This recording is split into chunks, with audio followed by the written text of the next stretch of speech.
మన ప్రభువును ప్రియ రక్షకుడైన యేసుక్రీస్తు ప్రభుల వారి అతి శ్రేష్టమైన నామంలో ఈ దినాన ఈ నవంబర్ మాసం ఈ చివరి గురువారం ఈ విధంగా దేవుని సందులో పాలుపంపులు పొందిన దేవుని బిడ్డలను మీ అందరికీ హృదయపూర్వకమైన వందనాలండి. దేవుడు ఇంతవరకు మనలను మన కుటుంబాలను కంచెవేసి కాపాడి ఆయన సజీవమైన రెక్కల నీడలు భద్రపరిచిన దేవునికి ఒక్క క్షణం అందరూ రెండు చేతులెత్తి దేవునికి స్తోత్రం చెప్దాం. హల్లెలూయా. మరొకసారి చెప్దాం. సంతోషంగా ఉన్నవారు అందరూ హల్లెలూయా చెప్పండి. కొంచెం ఉంది మీ సంతోషం. సంతోషంగా ఉన్నవారు అందరూ మరొకసారి హల్లెలూయా చెప్పండి. హల్లెలూయా హల్లెలూయా. కొద్దిసేపు మనం దేవుని మాటలు ధ్యానం చేద్దాం. దేవుని మాట జీవం కలిగిన మాట. మనుష్యుడు రొట్టె వలన కాక దేవుని నోట నుండి వచ్చే మాట వలన జీవిస్తాడు. గడిచిన 2 వారాల క్రితం నుంచి దేవుడు మనతో మాట్లాడుతూ వస్తున్నాడు. మీరు బ్రతుకున్నట్లు నేను జీవాత్మను మీలోకి రప్పించుచున్నాను. మనం ప్రతిరోజు బ్రతికే వారిగా ఉండాలి. ఏమంటే మేము బ్రతికే ఉన్నాగా అనుకుంటాం. ఆత్మీయంగా మనం బ్రతికేటట్లుగా దేవుడు చేయాలని ఆశపడుతున్నాడు. అందుకే మీరు బ్రతుకున్నట్లు నేను జీవాత్మను మీలోకి రప్పిస్తున్నాను అని గత వారం అంతకుముందు వారం మాట్లాడారు. గడిచిన వారం ఏం మాట్లాడారంటే, నేను మీ మధ్యను సంచరిస్తాను, నన్ను నేను పరిశుద్ధపరుచుకుంటాను, మీకు కనబరుచుకుంటాను అని దేవుడు మాట్లాడుతూ వచ్చాడు. ఈ రోజున ప్రతి వాక్కు మన జీవితాల్లో మన అనుదినం ప్రార్థన చేసుకున్నప్పుడు ఆ వాక్యాన్ని ఎత్తిపెట్టి మనం ప్రార్థన చేసుకునేటట్లుగా మన ఆత్మీయ జీవితం మార్చబడాలి. నేనేదో 2 మాటలు చెప్పాను, మీరు విన్నారు, ఈ పూటకు అయిపోయిందని కాదు. దేవుని వాక్యం మన హృదయాల్లో సిద్ధపరచబడాలి, స్థిరపరచబడాలి. ఆ దేవుని వాక్యం ఎప్పుడైతే మన హృదయాల్లో నాటబడుతుందో, దేవుని వాక్యం ఫలించేటువంటి వృక్షం లాంటిది. దేవుని వాక్యం వెదజల్లేటువంటి విత్తనం లాంటిది. దేవుని వాక్యం మన ఆత్మీయ జీవితం ఒక ఉన్నతమైన స్థితిలోకి నడిపించబడేటట్లుగా మనల్ని ప్రతిదినం పురిగొలిపేది. అందుకే ఉంది కదా, మనుష్యుడు దేని వలన? రొట్టె వలన కాదు కానీ ఆయన నోట నుండి వచ్చే ప్రతి మాట వలన జీవిస్తాడు. ఆమెన్ చెప్పండి. ఈ రోజున దేవుని మాట విన్న మన జీవితాలు ఆశీర్వదించబడాలి. ఆమెన్ చెప్పండి. ఏదోనండి వెళ్ళాను, వచ్చాను, విన్నాను, అయిపోయింది, సరిపెట్టుకున్నాను, ఏదో నాకు కలిగింది ఇచ్చానని సరిపెట్టుకోవడం కాదు. ఆ దేవుని వాక్యం మన హృదయంలో నాటబడితే మన ఆత్మ ఫలభరితంగా మార్చబడుతుంది. గట్టిగా ఆమెన్ చెప్పండి.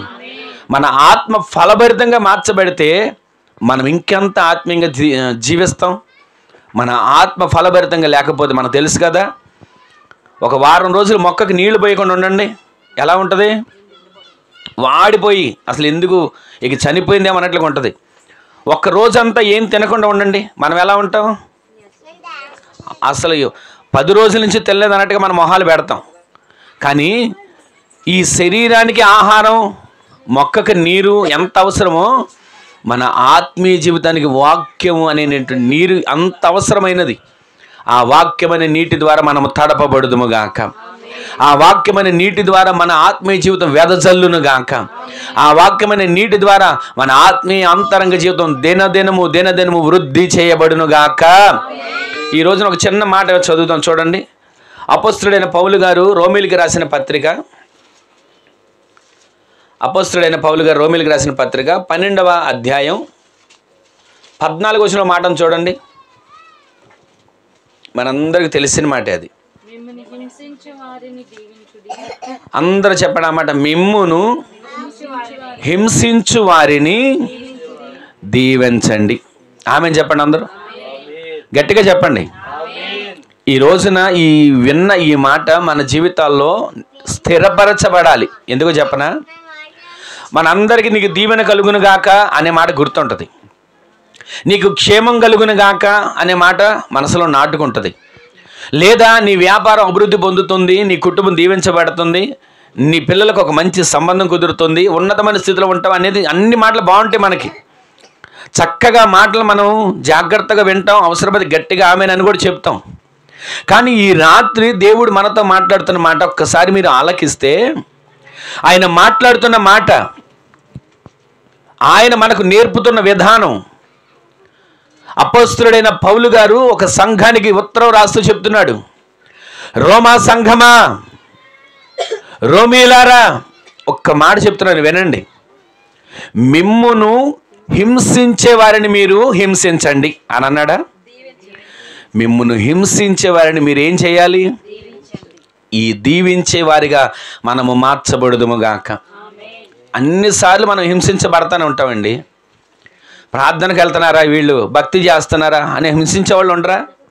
బైబిల్ పట్టుకొని వెళ్తున్నారా, గుడికి వెళ్తున్నారా, మోకాళ్ళ మీద ఉంటున్నారా, అబ్బో పెద్ద భక్తులు అని హింసించే వాళ్ళు ఉండరా? నువ్వు కాబట్టి వెళ్తున్నావులే ప్రార్థనకి, నువ్వు కాబట్టి చేస్తున్నావులే ప్రార్థన అని హింసించే వాళ్ళు ఉండరా? ఏదో ఒక రకంగా ఏదో ఒక హింస మనకు కలుగుతుంది అంటే మనం ఏమనుకోవాలి తెలుసా? నేను దేవుని దృష్టిలో ఉన్నాను. గట్టిగా ఆమె చెప్పండి. మనము దేవుని దృష్టిలో ఉంటే హింసలు ఆటోమేటిక్గా మన మీదకి వస్తూ ఉంటాయి. అదే దేవునిలో లేవనుకోండి, అన్ని ఆశీర్వాదాలే, అడుగు పెట్టిన చోటల్లా దీవెనే. అంటే దేవునిలో లేకపోతే దీవెన రాదు, దేవునిలో ఉంటే దీవెన రాదని నేను చెప్పట్లా. నేను చెప్పేది ఏంటంటే మనకు అన్ని చోట్ల భక్తి చేస్తున్నా, ప్రార్థన చేస్తున్నా, పరిచర్య చేస్తున్నా, వాక్యాన్ని చదువుతున్నా, మందిరానికి వెళ్తున్నా, పాటలు పాడుతూ ఆరాధన చేస్తున్నా, ఏది చేస్తున్నా ఎక్కడ కూడా హింస అనేది కలగకుండా ఉంది అంటే మనం దేవునిలో లేనని లెక్క పెట్టుకోవాలి. అస్సలు ఆత్మీయంగా ఎదిగే వారికి హింసలు వస్తాయి, ప్రార్థించే వారికి హింసలు వస్తుంటాయి. కొంతమంది ఒకవేళ ఇదిగో మీకు ఏ బాధ రాకుండా, కష్టం రాకుండా, సమస్యలు రాకుండా దేవునిలో మీరు వచ్చేది మీకు దేవుడు దీవిస్తాడు అని ఒక మాట మీకు వినపడినా మీరు ఆ మాట నమ్మకండి. ఎందుకో చెప్పనా? అసలు ఆత్మీయంగా ఎదిగే వాళ్ళకి ఒక్కరోజు కూడా నెమ్మది ఉండదండి. నేను అనుభవిస్తూ చెప్తున్నా. ఆత్మీయంగా ఎదుగుతున్న వారికి ఒక్క క్షణం కూడా ఈ పూట నెమ్మదిగా ఉన్నాం అనడానికి వీలు ఉండదు. ఈ కాసేపు సంతోషంగా ఉన్నామని అనుకుంటామా, ఇంకాసేపట్లో ఏదో ఒకటి జరుగుతుంది, ఏదో ఒక వార్త, ఎవరో ఒకళ్ళ ఫోను, ఏదో ఒక రకమైన సమస్య తలడిల్లుతానే ఉంటుంది. అయితే దేవుని పని కొరకు, దేవుని నిమిత్తం, దేవుని కోసం చేసే ప్రతి హింసలో మనము ఎదుటి వారిని దీవించే వారిగా మనం మార్చబడాలి. ఆమె చెప్పండి.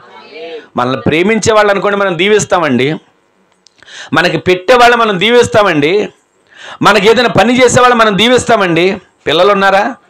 10 రూపాయలు ఇచ్చి కొట్టు దగ్గరికి వెళ్ళి ఏదైనా తీసుకురండి అని తీసుకొస్తారు, వాళ్ళని దీవిస్తాం. అదే పిల్లోడు ఎదురు తిరిగి నేను ఎందుకు చేస్తాను అన్నాడు అనుకోండి, వాడిని తిడతాం, మొదలు పెడతాం.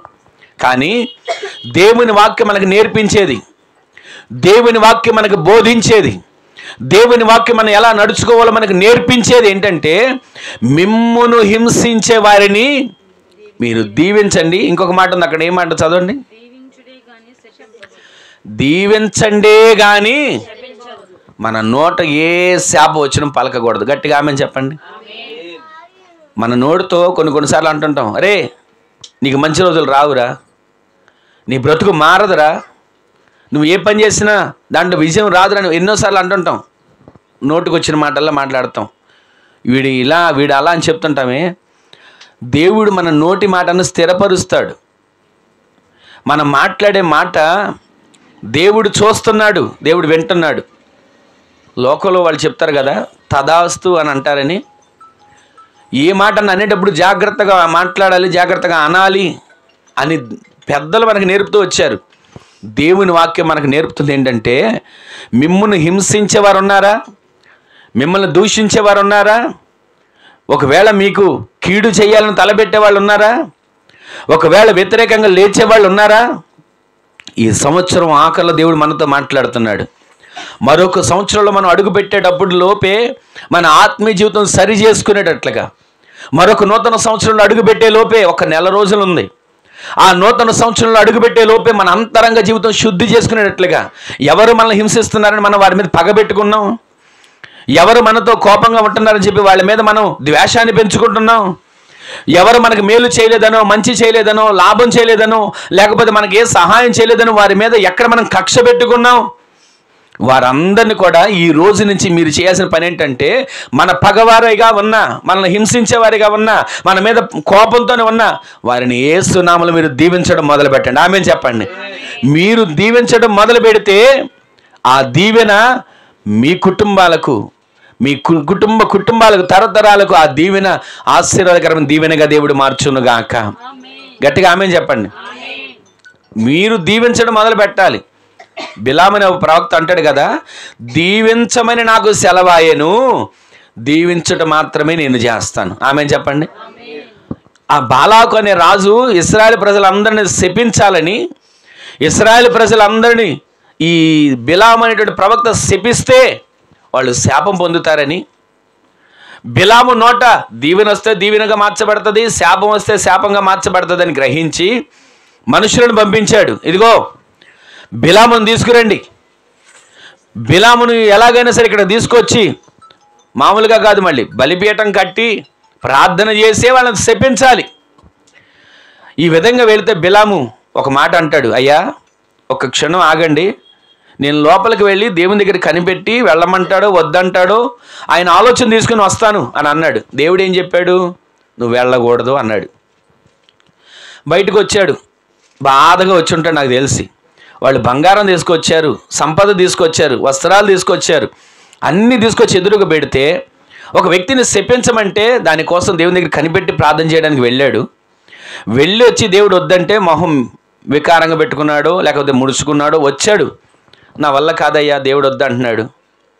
ఆ మాట చెప్పగానే వాళ్ళు వెళ్ళిపోయి రాజుకు చెప్పారు, అయ్యా రానంటున్నాడు, దేవుడు వద్దంటున్నాడంట, శపించడానికి రానంటున్నాడు. ఎక్కడికి రానంటున్నాడు చెప్పండి? ఇశ్రాయేలు దేవుని ప్రజల్ని శపించాలని పంపిస్తే అక్కడికి రానంటున్నాడు అని చెప్తే, సరే 100కి పడలేదు కదా, ఈసారి ఒక 500 పట్టుకెళ్ళండి అని కొంచెం ఆస్తి పెంచి పంపించాడు.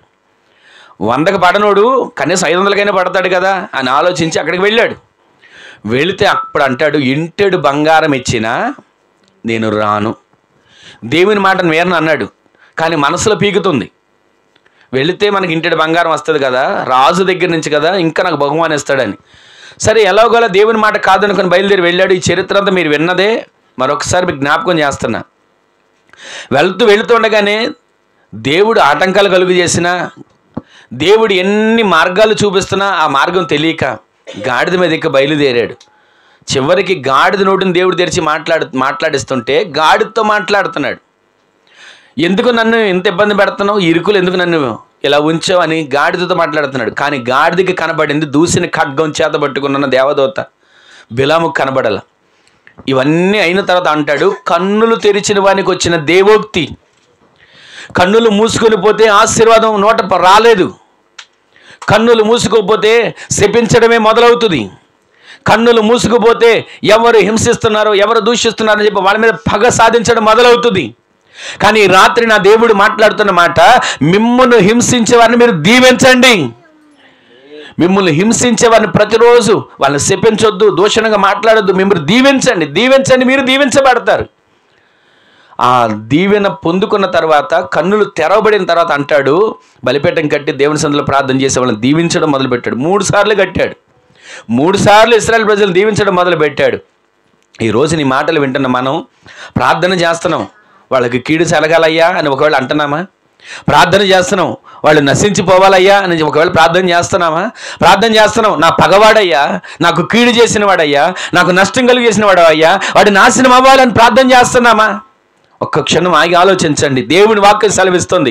క్రొత్త నిబంధన గ్రంథంలో అపొస్తలుడైన పౌలు గారు దేవుని చేత పట్టబడిన తరువాత, పట్టబడక మునుపు ప్రజల్ని హింసించాడు, పట్టబడక మునుపు ప్రజల్ని కొరడాలతో కొట్టించాడు, పట్టబడక మునుపు కత్తులు తీసుకొని చంపడానికి వెనక తిరిగాడు, ఎందరినో చంపేశాడు. దేవుని చేత పట్టబడిన తర్వాత ఆయన అర్థం చేసుకొని అంటున్నాడు, ఇదిగో ఎవరైనా మిమ్మల్ని హింసిస్తున్నారా, వాళ్ళు మీరు హింసించొద్దు, దీవించండి. ఒకప్పుడు హింసించడమే నేర్చుకున్న పౌలు గారు సౌలుగా ఉన్నప్పుడు హింసించాడు, అందరిని చంపడమే, చెరసాల్లో పెట్టించడం, తల దీవించడం, ఎన్నో క్రూరాలు చేసినప్పటికీ కూడా దేవుని చేత పట్టబడిన వ్యక్తి పలుకుతున్నమాట. ఈ రోజున మనం దేవుని చేత పట్టబడితే, దేవుని కొరకు జీవించే వారిగా మార్చబడితే, దేవుని కృపలో నడిపించబడుతున్న వారిగా ఎదుగుతూ ఉంటే మన నోట దీవెన వచనమే వస్తుంది కానీ శాపవచనం రాదు. అందుకే అంటున్నాడు, మిమ్మును హింసించే వారిని మీరు దీవించండి. తర్వాత ఒక మాట ఏమన్నాడు, దీవించండే కానీ ఎవరిని శపించొద్దు. ఈ రోజు నుంచి దేవుడు మనతో మాట్లాడుతున్నాడు. ఇంకొక నెల తర్వాత మరొక సంవత్సరం మనం అడుగు పెట్టాలి. ఏమోలేండి, సంవత్సరాలు దొరుకుతున్నాయి, సంవత్సరాలు వెళ్తున్నాయి, మారుతున్నాయి, కొత్త సంవత్సరం అనుకుంటున్నాం. కానీ సంవత్సరాలు మారుతున్న మన జీవితంలో మార్పు రావాలి. సంవత్సరాలు మారితే ఏముంది, నెలలు మారితే ఏముందండి, మన జీవితంలో మార్పు రావాలి. ఇది దేవుడు కోరుకుంటున్నాడు. మన ఆత్మీయ జీవితంలో మనము దీవించే వారిగా మార్చబడుదుము గాక. గట్టిగా ఆమేన్ చెప్పండి. అనేకులు దీవించే హృదయం మనకి దేవుడు అనుగ్రహించును గాక. ఒకవేళ మనకి హింసించేవారు కావచ్చు, కీడు చేసేవారు కావచ్చు, మనం వాళ్ళని దీవించేటట్లుగా మన జీవితం మార్చబడి. మరొకసారి మాట చదివే మాట చూస్తా చూడండి. మత్తయి సువార్త 5వ అధ్యాయం 44వ వచనం చూడండి. మత్తయి సువార్త 5వ అధ్యాయం 44వ వచనం చదవండి. నేను మీతో చెప్పున్నది ఏమనగా, మీరు పరలోకమందున్న మీ తండ్రికి కుమారులై ఉండునట్లు మీ శత్రువులను ప్రేమించండి, మిమ్మల్ని శపించేవారిని దీవించండి. ఇక్కడ కూడా అదే మాట. యేసుక్రీస్తు ప్రభుల వారు మత్తయి సువార్తలో పలికిన మాట అపొస్తలుడైన పౌలు గారు రోమా సంఘంతో చెప్తున్నాడు ఇదే మాట. ఎలా చెప్పగలిగాడు? ఈ మాట చెప్పాలంటే ధైర్యం కావాలి. ఆయన అంటాడు ఒక చోట, నేను క్రీస్తును పోలి నడుచుకొనుచున్న ప్రకారము మీరు నన్ను పోలి నడుచుకోండి. ఈ మాట చెప్తున్నాడంటే ఆయన ఏ విధంగా బ్రతుకుతున్నాడు, ఆయన బ్రతుకు ఆయనకు అర్థమైంది. ఈరోజు ఆ మాట మనం చెప్పగలగాలి. ఏమండి, ఫలానా వారు ఈ క్రీస్తుని పోలి నడుస్తున్నారండి మనం చెప్తుంటాం. ఫలానా వారు ఎంత చక్కగా ప్రార్థన చేస్తారండి, ఎంత చక్కగా పాడతారండి, ఎంత చక్కగా ఆరాధన చేస్తారని చెప్పుకుంటుంటాం. కానీ వారెవరో గురించి చెప్పుకునే మనం ఎలా ఉంటున్నాం? క్రీస్తుని పోలి వారు నడుస్తున్నారు, వీరు నడుస్తున్నారు, ఫలానా వారు ఉన్నారని చెప్పుకోవడమే. మనము క్రీస్తుని పోలి నడిచేటట్లుగా ఎప్పుడు మారుతాం? నేను క్రీస్తుని పోలి నడుస్తా, క్రీస్తుని పోలి జీవిస్తా, క్రీస్తు అనే మార్గంలో నేను ప్రతిరోజు ప్రయాణం చేస్తా అని మనం ఎప్పుడు చెప్పగలుగుతాం? ఇదిగో పిల్లలతో చెప్పగలగాలి, రే నన్ను పోలి నడుచుకోండి, ప్రార్థనలో ఎదగండి, వాక్యంలో ఎదగండి, పరిచర్లో ఎదగండి అని ఎప్పుడు చెప్పగలుగుతాం? దేవుని వాక్యం సెలవిస్తుంది, మిమ్మును హింసించే వారిని మీరు చెప్పండి గట్టిగా అందరూ దీవించాలి. ఎవ్వరు మనల్ని హింసిస్తున్నా మనం దీవించేవారిగా ఉండాలి. ఇక్కడ ఒక మాట చెప్తున్నాడు, మీరు పరలోకపు తండ్రికి కుమారులుగా ఉండునట్లుగా మీ శత్రువులను ప్రేమించండి. ఎందుకు దేవుడు మనకి మాటలు తెలియజేస్తున్నాడు? ఏదో 2 ఆశీర్వాద మాటలు, 2 ఏదైనా చరిత్ర చెప్తే సరిపోద్దిగా. కానీ ఈ రాత్రి దేవుని ఉద్దేశం ఏంటంటే మన ఆత్మీయ జీవితం దీవించే జీవితంగా మార్చబడాలి. ఆమేన్ చెప్పండి. మన ఆత్మీయ జీవితం ఇతరులను ఆశీర్వదించే ఆత్మీయ జీవితంగా మార్చబడాలి. ఆమేన్ చెప్పండి. ప్రతిరోజు మనం చేతులెత్తి అనేకులను దీవించేటట్లుగా మన ఆత్మీయ జీవితం మార్చబడును గాక. మీరు దీవించే పలుకు అనేకులకు దీవెనకరంగా దేవుడు మార్చును గాక. ఒకవేళ శత్రువైనా సరే మీరు చేసిన ప్రార్థన ద్వారా వాళ్ళు మిత్రులుగా మార్చబడబోతున్నారు. ఆమేన్ చెప్పండి. మిమ్మల్ని హింసించే వారిని మీరు దీవించిన దీవెన ద్వారా మీ కొరకు ప్రార్థించే వారిగా మార్చబోతున్నారు. ఆమేన్ చెప్పండి. ప్రతిరోజు కూడా మీ నోట దీవెన వచనమే పలికేటట్లుగా మన నోరు నింపబడును గాక. ఎక్కడ కూడా శాప వచనం, దూషణ మాటలు, వ్యర్థమైనటువంటి మాటలు మన నోట ఉండకుండా దీవించే మనస్సును, దీవించే మాటను దేవుడు మనకి దయచేయను గాక. శత్రువులను ప్రేమించాలి. ఎందుకు శత్రువులు మనం ఎందుకు ప్రేమించాలి? పరలోకపు తండ్రికి మనం బిడ్డలుగా మార్చబడాలండి. మనం బిడ్డలుగా మార్చబడాలి. ఈ లోకంలో జీవించినంతకాలం శారీరకమైన తండ్రి ఉంటాడు, ఆత్మీయ తండ్రి ఉంటాడు. అలాగే మన పరలోకపు తండ్రికి కూడా మనం బిడ్డలుగా మార్చబడాలి. శారీరక తండ్రి కొంతకాలం మనల్ని కని పెంచి మనల్ని పోషించి పెద్దవాళ్ళని చేసి మన బాగోగులు చూసి మనకున్న ప్రతి అవసరతల విషయంలో ఎంతగానో కష్టపడిన శారీరక తండ్రి. ఆత్మీయ తండ్రి ప్రతిరోజు మీ కొరకు ప్రార్థన చేస్తూ మీ కుటుంబాలు క్షేమంగా ఉండాలని, వ్యక్తిగత ఆత్మీయ జీవితాలు అభివృద్ధి పొందాలని ప్రార్థన చేసే ఆత్మీయ తండ్రి. అలాగే పరలోకపు తండ్రి ఏ రోజుకైనా ఆ తండ్రి దగ్గరికి మనం చేరాలి. చేరే లోపు మనం పరిశుద్ధులుగా మార్చబడ్డమే కాక ఆయనకు కుమారులుగా, ఆయన బిడ్డలుగా మార్చబడేటట్లుగా మన ఆత్మీయ జీవితం ముందుకు సాగునుగాక. ఆయనకు బిడ్డలుగా మార్చబడ్డంటే ఇప్పుడు నేను ఆయన బిడ్డనేగా అని అనుకుంటున్నాం. ఆయనకు బిడ్డలుగా వేరేగా మార్చబడ్డంటే నేను ఆయన బిడ్డనేగా. అయితే ఆయన బిడ్డలుగా నీవు నేను ఉండాలంటే మనం చేయాల్సిన పని ఒకటి ఉంది. అక్కడ ఏముంది? మీ శత్రువులను మీరు ప్రేమించండి. ఇది మనకి చాలా కష్టమైన పని. మనల్ని ప్రేమించేవారిని ప్రేమించడం మనకు అలవాటే, మనకు సహాయం చేసేవారిని ప్రేమించడం అలవాటే. కానీ దేవుని వాక్యం ఏం చెప్తుందో తెలుసా? మీరు పరలోకపు తండ్రికి కుమారులుగా బిడ్డలుగా మార్చబడాలంటే మీ శత్రువులను ప్రేమించండి. ఈ విధంగా మన ఆత్మీయ జీవితం బలపరచబడును గాక. తెలిసిన మాటలే అయినా దేవుడు మరొక్కసారి మనకి జ్ఞాపకం చేస్తుండగా ఈ మాటలు మన హృదయాలలో స్థిరపరచబడును గాక. ఇంకొక మాట మీకు చూపిస్తాను చూడండి. లోకాసు వార్త 6వ అధ్యాయం 28వ వచనం. అక్కడ కూడా ఇదే సంభాషణ కనబడుతుంది. ఒకసారి చూడండి. 6వ అధ్యాయం 28వ వచనంలో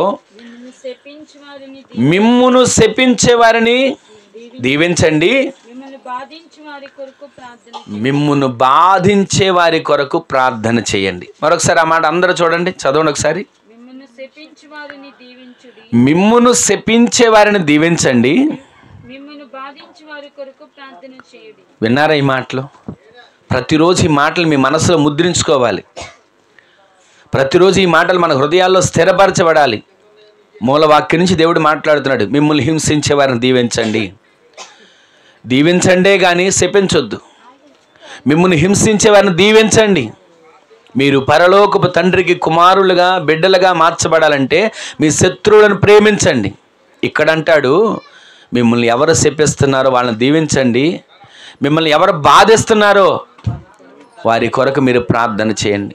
ఈ విధంగా మనం చేయగలిగితే ఆయన మనస్సు మనలో ఉన్నట్టు, ఈ విధంగా మనం జీవించగలిగితే ఆయన పోలి మనం నడుచుకున్నట్లుగా, ఈ విధంగా మన ఆత్మీయ జీవితం సాగితే మనం కూడా చెప్పగలం, క్రీస్తును పోలి నేను నడుచుకున్నట్లు మీరు నన్ను పోలి.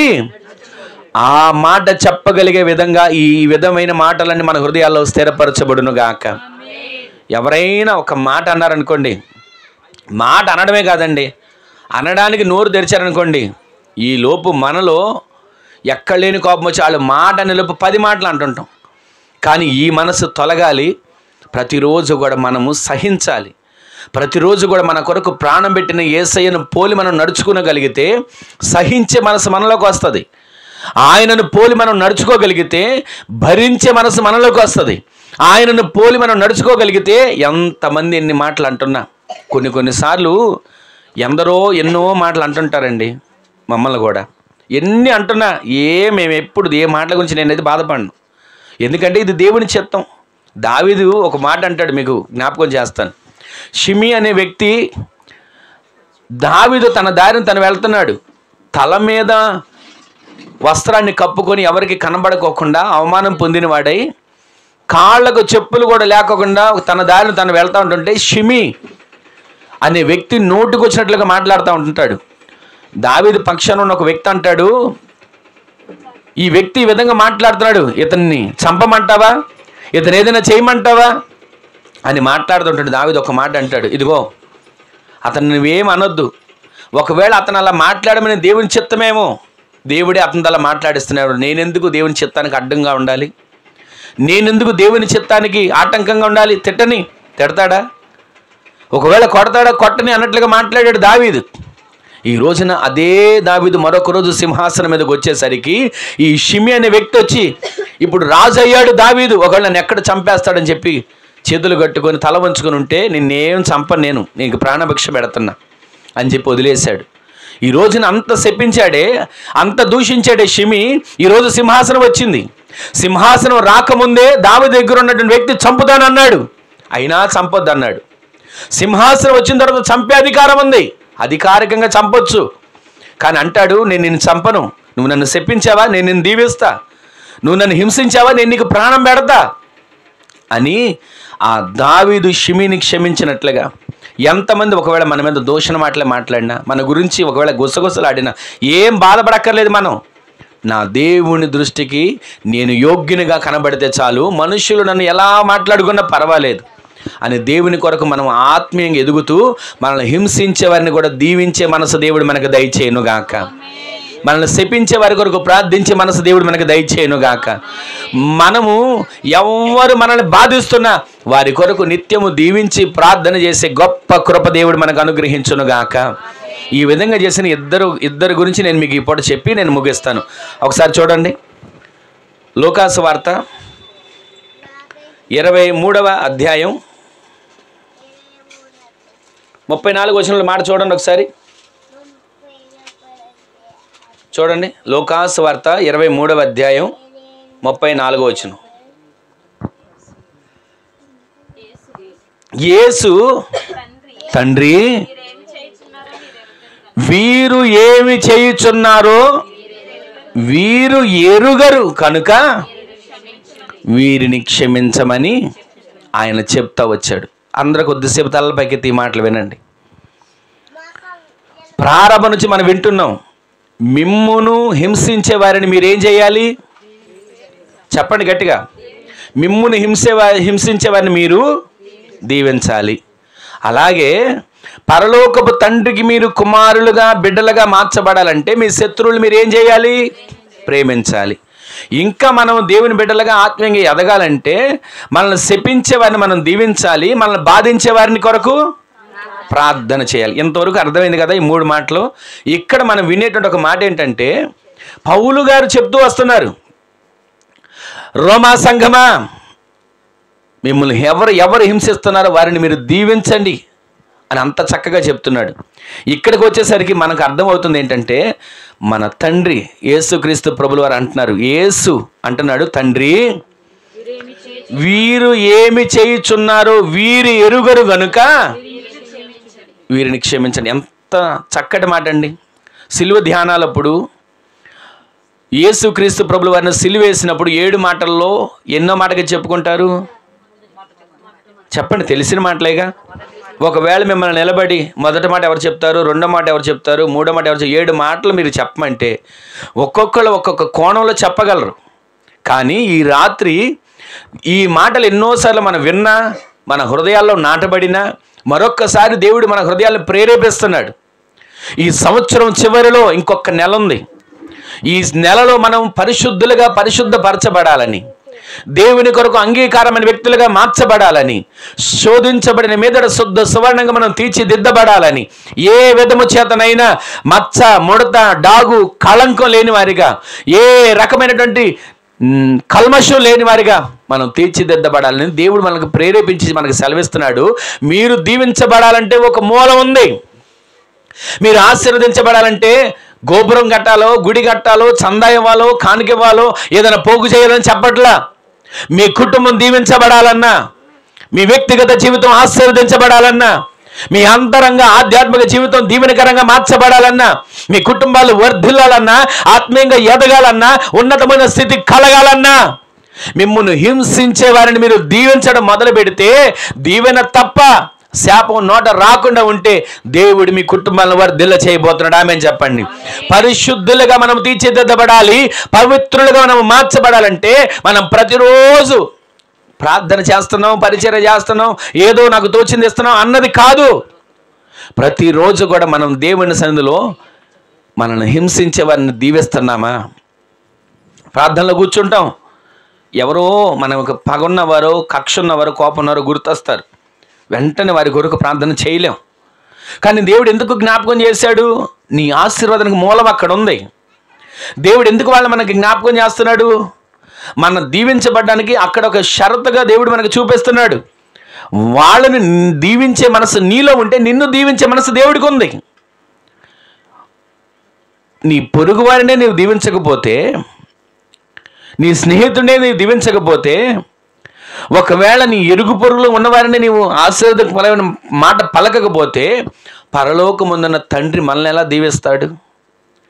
పరలోకముందున్న తండ్రి మనల్ని ఎలా ఆశీర్వదిస్తాడు? ఏ రోజైనా ఈ మాట మనం గమనించగలుగుతున్నామా? జ్ఞాపకం చేసుకోగలుగుతున్నామా? నీ పొరుగు వారిని నీవు దీవించేవానిగా నీ కుటుంబం మార్చబడును గాక. నీ పొరుగు వాని కొరకు ప్రార్థించేవానిగా నీ కుటుంబం మార్చబడును గాక. నీ వ్యక్తిగత ఆత్మీయ జీవితంలో దేవుడు మునుపెన్నడూ చూడనటువంటి మార్గాల్లో నిన్ను నడిపించును గాక. రాబోతున్న సంవత్సరం మీకు, మీ కుటుంబాలకు దీవెనకరంగా దేవుడు చేయబోతున్నాడు. ఆమేన్ చెప్పండి. ఆ విధంగా మార్చబడడానికి దేవుడు ఈ రోజు నుంచి మార్గం సరళం చేస్తున్నాడు, సిద్ధపరుస్తున్నాడు, పరిశుద్ధపరుస్తున్నాడు. మచ్చ, ముడత, డాగులేని వానిగా తీర్చిదిద్దాలని దేవుడు కోరుకుంటున్నాడు. అందుకే అంటున్నాడు, మిమ్మును హింసించే వారిని మీరు దీవించండి, దీవించండి, దీవించండి, దీవించండి.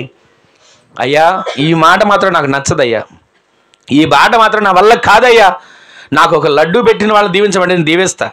నాకు ఏదైనా అన్నం పెట్టిన వాళ్ళని దీవించమంటే నేను దీవిస్తా, నాకు ఏదైనా సహాయం చేసిన వాళ్ళని దీవించమంటే నేను దీవిస్తాను, కానీ వాళ్ళని దీవించమంటే నా వల్ల కాదయ్యా అని మనం అనుకుంటున్నాం. కానీ దేవుడు అంటున్నాడు, నువ్వు వాళ్ళని దీవిస్తేనే నేను దీవిస్తా, నీవు వాళ్ళని దీవించడం నీ నోట మొదలైతేనే నా దీవెన నీ దగ్గరికి వస్తుంది అని దేవుడు మనకు స్పష్టంగా తెలియజేస్తున్నాడు. ఇక్కడ ఒక మాట చదివాం కదా ఇప్పుడు, యేసుక్రీస్తు ప్రభుల వారు సిలువలో వేలాడుతూ చెబుతున్న మాట, అయ్యా ఇదిగో వీళ్ళు నరహంతుకులయ్యా, వీళ్ళు దొంగలయ్యా, వీళ్ళు నా మీద అబద్ధ నేరాలు మోపారయ్యా, వీళ్ళు ఇదిగో నన్ను చిత్రహింసలు పెట్టారయ్యా, వీళ్ళ అంతు చూడు, వీళ్ళని ఏదైనా చెయ్యి అని అనలేదండి.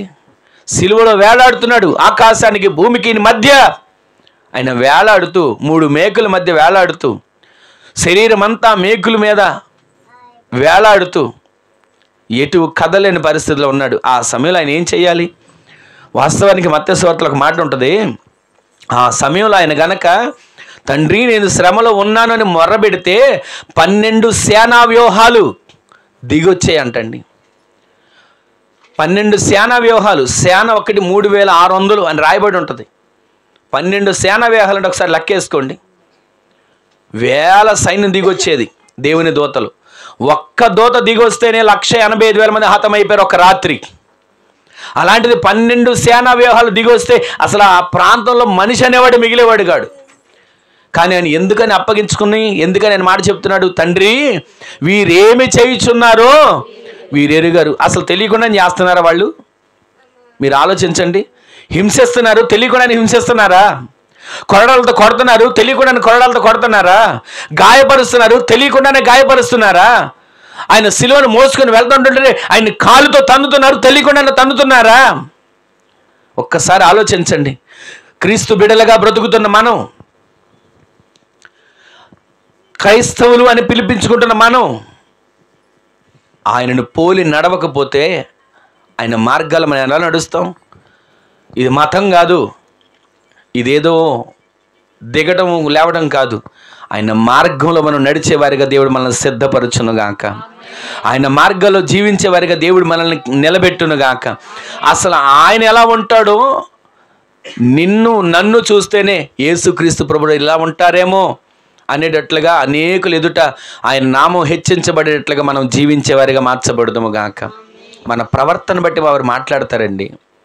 ఒక్కొక్కసారి అంత మనం మంచిగానే బ్రతుకుతున్నా, ఏ అన్యాయం చేయకోకుండా న్యాయంగానే బ్రతుకుతున్నా నిందలు వస్తుంటాయి, అవమానాలు వస్తుంటాయి, శ్రమలు వస్తుంటాయి.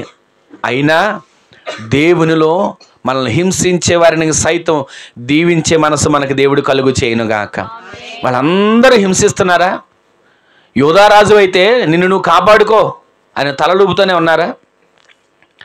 ఆయన ఒక గదిలోకి తీసుకుని వెళ్ళి ముసుగు వేసి గుద్ది ఎవరు గుద్దారో చెప్పు అని అంటున్నారా? ముఖం మీద ఉమ్మి వేస్తున్నారా? ఎన్ని సహిస్తున్నా సరే ఆయన అంటున్నాడు, మౌనంగా ఉన్నాడండి. తీరా అక్కడికి తీసుకొని వచ్చి సిలువ వేసేసిన తర్వాత తలలూపుకుంటూ నడిచేవాళ్ళు ఉన్నారంట. అయినా కానీ వాళ్ళని చూస్తున్నాడు, మౌనంగా ఉన్నాడు. సిలువలో మాట పలకవలసినటువంటి సందర్భంలో ఒక మాట అంటున్నాడు, తండ్రి వీరందరూ ఇంతవరకు ఏమేం చేశారు, వీరు ఎరగరయ్యా, వీరికి తెలియదయ్యా, వారిని క్షమించు అంటున్నాడు. ఈ మనస్సు మనలో దేవుడు కలుగు చేయనుగాక. ఎన్ని శ్రమలు వచ్చినా దేవుని దూషించే మనసు కాదు, వాళ్ళు ఇలా చేశారు వీళ్ళు అలా చేశారంటే మనసు కాదు. దేవుని మీద నిత్యము కూడా మనం నేరాలు మోపే మనసు కాదు. ఆయన సన్నిధిలో అయ్యా ఇదిగో నేను ఎలా ఉన్నాను, నా జీవితం ఎలా ఉందని ఆయన పాదాల దగ్గర సమర్పించుకోగలిగిన మనసు దేవుడు మనకు దయచేయునుగాక. ఆయన మాదిరి ఉంచిపోయాడు, ఆ మాదిరిలో మనం జీవించేటట్లుగా దేవుడు నేర్పునుగాక. అంత బాధ, అంత చిత్రహింస పడుతూ కూడా అంటాడు, వీళ్ళు ఏం చేస్తున్నారు వీళ్ళకి తెలియదయ్యా, అసలు వీళ్ళు ఏం చేస్తున్నారు వాళ్ళకి అర్థం కావట్లేదయ్యా, వాళ్ళకి జ్ఞానం ఇవ్వు అని అనలా, వీళ్ళని క్షమించు అంటున్నాడు.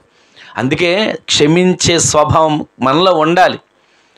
కొన్నిసార్లు మనం తోటివారిని క్షమించలేం, కొన్నిసార్లు మనం మన రక్త సంబంధికులను క్షమించలేం, కొన్నిసార్లు మనం మన బంధువుల్ని క్షమించలేం, కొన్నిసార్లు మన ఇరుగు పొరుగు వారిని ఇదిగోనండి ఒకప్పుడు ఇలా అన్నారు ఒకప్పుడు అలా అన్నారని క్షమించలేం. కానీ దేవుని వాక్యం మనకి ఏం చెప్తుందో తెలుసా? ఎన్ని వచ్చినా నువ్వు క్షమించడం మొదలుపెట్టు, దేవుడు నిన్ను దీవించడం మొదలు పెడతాడు. ఆమెన్ చెప్పండి. నువ్వు క్షమించడం మొదలు పెడితే దేవుడు నిన్ను దీవించడం మొదలు పెడతాడు. నాకు దీవెన రావట్లేదండి, 10 సంవత్సరాల నుంచి గుడికి వెళ్తున్నా, నాకు ఏ మేలు కలగట్లేదండి, ఇన్ని సంవత్సరాల నుంచి ప్రార్థన చేస్తున్నా అని అంటున్నావు. మరి మనం చెయ్యవలసింది చేయకోకుండా దేవుడు ఎలా మనకి చేస్తాడు? క్షమించే మనసు మనలో ఉంటే, దీవించే మనసు మనలో ఉంటే, ఒకరి కొరకు ప్రార్థించే మనసు మనలో ఉంటే దేవుడు ఆటోమేటిక్గా మనల్ని దీవేస్తాడు. దానికి వేరే ప్రత్యేక మనమేం ప్రార్థన చేయక్కర్లా. అసలు మనం దీవించే మనసు ఉంటే చాలండి, దేవుడు మనల్ని దీవిస్తాడు. ఆ మనసు కలిగిన వారిగా మనం మార్చబడదుము గాక. ఆయన సిలువలో నలిగిపోతూ ఒళ్ళంతా గాయాలు పాలైపోయి రాత్రంతా ఆయన్ని తీసుకుని వెళ్ళి ఆ గవర్నర్ దగ్గర ఈ గవర్నర్ దగ్గర తిప్పి తిప్పి తిప్పి పగలంతా కూడా భారమైన సిలువను మోపిస్తూ ఆయన్ని తీసుకుని వెళ్ళి ఆ సిలువ మీద మేకులు కొట్టి గాలికి ఆకాశానికి మధ్యకి భూమిలో గాలిలో ఆయన వేలాడేస్తే అప్పుడు ఆయన పలుకుతున్నాడు, అయ్యా వీళ్ళు ఏం చేస్తున్నారో వీళ్ళకి తెలియదు. ఒకవేళ మనకి ఏదైనా ఒక చిన్న ముళ్ళు గుచ్చుకుంటేనే ఆ చెట్టునైనా తిడతాం. చిన్నపిల్లలకి ఏదైనా నేల దెబ్బ తగిలిందా ఆ నేలను కూడా కాలుతో కొట్టి దీన్ని కొట్టేలేరా అని అంటుంటాం. మనకింత గాయం తగిలితేనే వాళ్ళని మనం ఊరుకోమే, ఇంత మాట అంటే మనం తట్టుకోలేమే. అలాంటిది సిలువలో ఆయన ఆకాశానికి భూమికి మధ్యన వేలాడుతూ చిత్రహింసలు పెట్టిన వారిని, కొరడాలతో కొట్టిన వారిని మీరు చూసే ఉంటారు. ప్యాషన్ ఆఫ్ ద క్రైస్ట్ అని ఒక వీడియో వచ్చింది. దానిలో ఆయన ఏ విధంగా కొడుతున్నారో కళ్ళకి కట్టినట్లుగా చూపిస్తారు.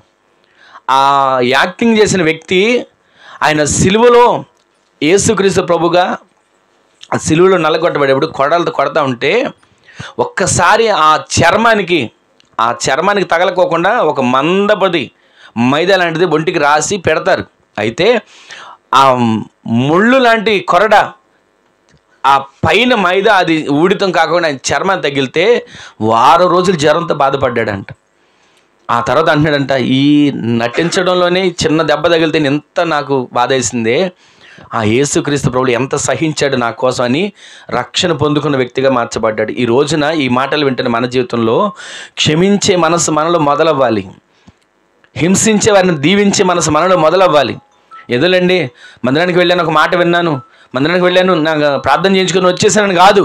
మనలో ఒక పరివర్తన మార్చగలిగితే దేవుని దృష్టి మన మీద నిలబడుతుంది. మనం ఆయన పోలికలోకి మార్చబడతాం.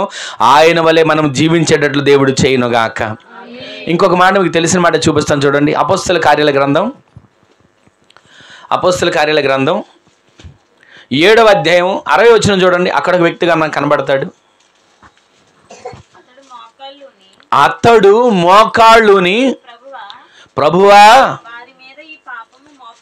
వారి మీద ఈ పాపము మోపకుమని గొప్ప శబ్దముతో పలికాడు. ఈ మాట పలికి నిద్రించాడండి. ఎవరా వ్యక్తి? స్టెఫను. ఈయన సేవకుడు కాడు, ఒక పరిచారకుడు. అపోస్తలులందరూ కూడా కొంతమంది పరిచారకులను నియమించుకొని వారి మీద చేతులుంచి ప్రార్థన చేసి దేవుని పని కొరకు వాళ్ళని నిర్ణయించి ఒక్కొక్క పని వాళ్ళు సువార్త చెప్పడం, పరిచర్య చేయడం, అనేక ప్రాంతాల్లో కొంతమందికి ఆయన వాక్యాన్ని బోధించడం, ఈ విధంగా చేస్తున్నటువంటి వారిలో స్టెఫను ఆత్మపూర్ణుడయ్యాడు అని రాయబడి ఉంటుంది.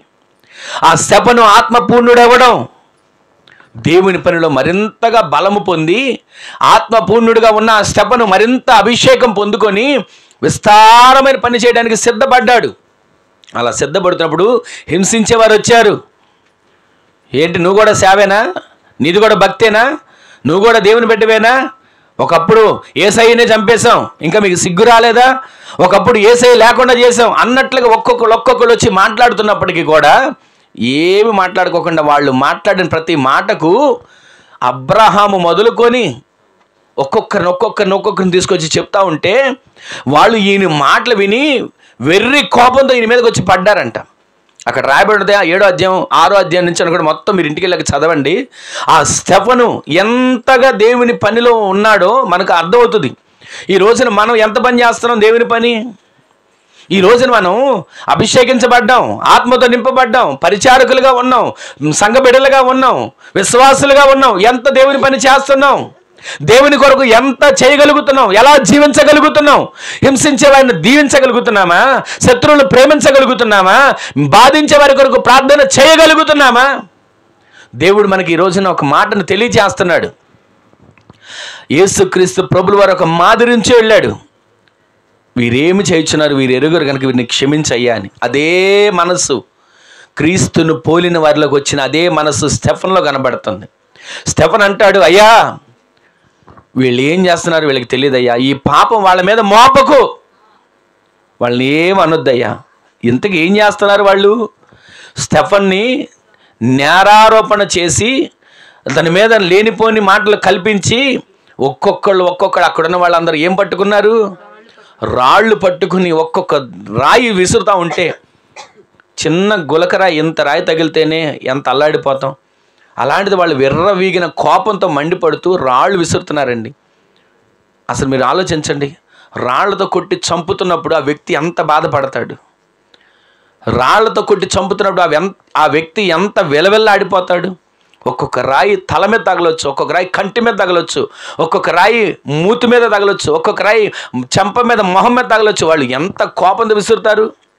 మీరు ఒక చిన్న రాయిని విసిరి చూడండి నీళ్లలోకి, ఎంత స్పీడ్గా వెళ్తుందో. అలాంటిది గుప్పిడంత రాయిని పట్టుకొని విసురుతూ ఉంటే ఒక్కొక్క రాయి తగులుతున్నప్పుడు ప్రాణం అల్లాడిపోయి, అయ్యా ఇదిగో ఇక నేను యేసయ్యని ప్రకటించను, యేసయ్య మాట ఎత్తను అని అనాలి. కానీ ఆయన ఏమంటున్నాడు తెలుసా? ఒకసారి కొద్దిగా పైన వచనాలు చదవండి. పరలోకం తెరవబడుటయు, ఆకాశము తెరవబడుటయు, మనుష్య కుమారుడు యేసయ్య దేవుని కుడిపార్శ్వం నిలుచుండడం చూశాడు. గట్టిగా ఆమేన్ చెప్పండి. శ్రమలలో దేవుని చూశాడండి, లోకాన్ని చూడలేదు. శ్రమలో యేసయ్య ముఖాన్ని చూశాడు. ఆకాశం తెరవబడింది. మనుష్య కుమారుడు అనగా యేసుక్రీస్తు ప్రభుల వారు తండ్రి కుడి పార్శ్వమున నిలబడి స్టెఫన్ను ఆహ్వానిస్తున్నాడు. గట్టిగా ఆమేన్ చెప్పండి. ఆయన ఇదిగో నా కోసం హతసాక్షి అవుతున్న వ్యక్తి, నా కోసం ప్రాణం పెడుతున్న వ్యక్తి, హింసించబడుతూ కూడా వాళ్ళని దీవిస్తున్న వ్యక్తి, ఆయన కోసం ప్రాణం పెడుతూ ఉంటే యేసయ్య సింహాసనం మీద కూర్చున్నాడా, నిలబడున్నాడా? చెప్పండి అందరు గట్టిగా. ఆయన ఇష్టమైన వారు శ్రమల్లో ఉన్నప్పుడు ఆయన కూర్చొని సంబరపడేవాడు కాడు, మన కోసం నిలబడేవాడు. గట్టిగా ఆమేన్ చెప్పండి. నిలబడటం చూశాడని వాళ్ళతో చెప్తూ ఉండగానే వాళ్ళు ఏం చేస్తారు? చదవండి అమ్మా. అప్పుడు వారు ఈ మాట చెప్తూ ఉండగా ఆకాశం తెరబడింది, మనుష్య కుమారుడు తండ్రి కుడి పార్శ్వం నిలబడి ఉండడం నేను చూశాను అని చెబుతూ ఉండగా అప్పుడు వారు పెద్దగా రే ఇది మాటలు అంటాడా, ఆకాశం తెరవబడ్డం ఏంట్రా, మనుష్య కుమారుడు నిలబడ్డం ఏంట్రా, ఇదిగో దేవుని కుడి పార్శ్వం ఉండడం ఏంట్రా అని చెప్పి పెద్ద కేకలు వేస్తూ వాళ్ళు గట్టిగా చెవులు మూసుకున్నారు. అయ్యో ఈ మాటలు మేము వినలేం, ఈ కళ్ళబొల్లి కబుర్లు మేము వినలేం, ఇదిగో ఈ రకమైనటువంటి మాటలు వినడం మా వల్ల కాదు అని చెవులు మూసుకొని ఏకముగా అందరూ స్టెఫన్ మీద పడి అతని రాళ్లతో కొట్టి చంపుతూ మొదలుపెట్టారు. చంపుతూ ఉండగానే చనిపోయే ముందు అక్కడ ఇందాక చదివిన 60 వచ్చిన ఒకసారి చదవండి.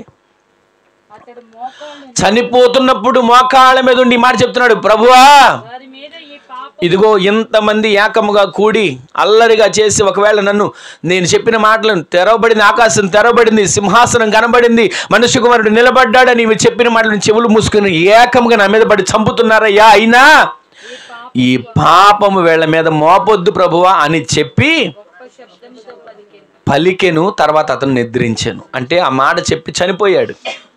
ఈరోజు నీ మాటలు వింటున్న మన చేతులు దేవుని కోసం మనం ఏం చేస్తున్నాం? దేవుని కోసం మనం ఎలా జీవిస్తున్నాం, ఎలా బ్రతుకుతున్నాం? అయ్యా దేవునిలోకి వచ్చాను, నాకు ఒక ఇల్లు ఉంటే చాలు, దేవునిలోకి వచ్చాను నాకు ఒక కారు ఉంటే చాలు, దేవునిలోకి వచ్చాను నాకు పిల్లలు ఉంటే చాలు, దేవునిలోకి వచ్చాను నాకు ఉద్యోగం ఉంటే చాలు, దేవునిలోకి వచ్చాను నాకు పని ఉంటే చాలు, దేవునిలోకి వచ్చాను నాకు ఇది ఉంటే చాలు, అది ఉంటే చాలని ఎంతకాలం కూరగాయల లిస్టు లాగా, సరుకు లిస్టు లాగా దేవుని సందులో ఈ లిస్టులే చెప్తున్నామా? దేవుని కోసం మనం జీవితంలో ఒక రోషము కలిగి మనం జీవించుదుము గాక, దేవుని కొరకు ఒక వైరాగ్యం కలిగి మనం జీవించుదుము గాక, దేవుని పని కొరకు ప్రతి నిత్యము ప్రతి క్షణము కూడా మన శక్తికి మించిన పని చేయగలిగే విధంగా దేవుని కొరకు మనం నిలబడుదుము గాక. ఏ రోజైనా మన బంధువుల్లో దేవుని మాటలు ప్రకటించామా? ఏ రోజైనా మన ఈ బంధువుల్లో దేవుడు మనకు చేసిన మేలులను సాక్ష్యంగా చెప్పుకోగలుగుతున్నామా?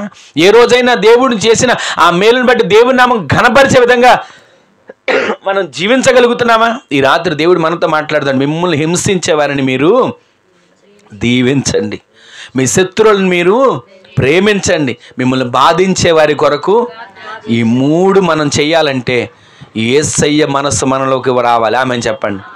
స్టెఫన్లోకి వచ్చింది, స్టెఫన్ చేయగలిగాడు. ఈ విధంగా ఈ మాటలు వింటున్న మన జీవితంలో ఏమోలేండి, వెళ్తున్నాం, వస్తున్నాం, వింటున్నాం, చేస్తున్నాం, చదువుతున్నాం, ఏదో మాకు కలిగిన దాంట్లో జీవిస్తున్నాం అనుకుని సరిపెట్టుకోవడం కాదు. దేవుని కొరకు జీవించేవానిగా ఆయన పోలి నన్ను నడుచుకునేటట్లుగా దేవుడు మన ఆత్మీయ జీవితాన్ని బలపరచునుగాక. అలా బలపరచబడగలిగితే మరొకసారి రోమా పత్రికలకు రండి. అపోస్తలుడైన పౌలు గారు రోమీయులకు రాసిన పత్రిక ఇందాక మనం చదువు 12వ అధ్యాయంలోనే ఇప్పుడు 24 వచ్చిన 21 వచ్చిన చదవండి.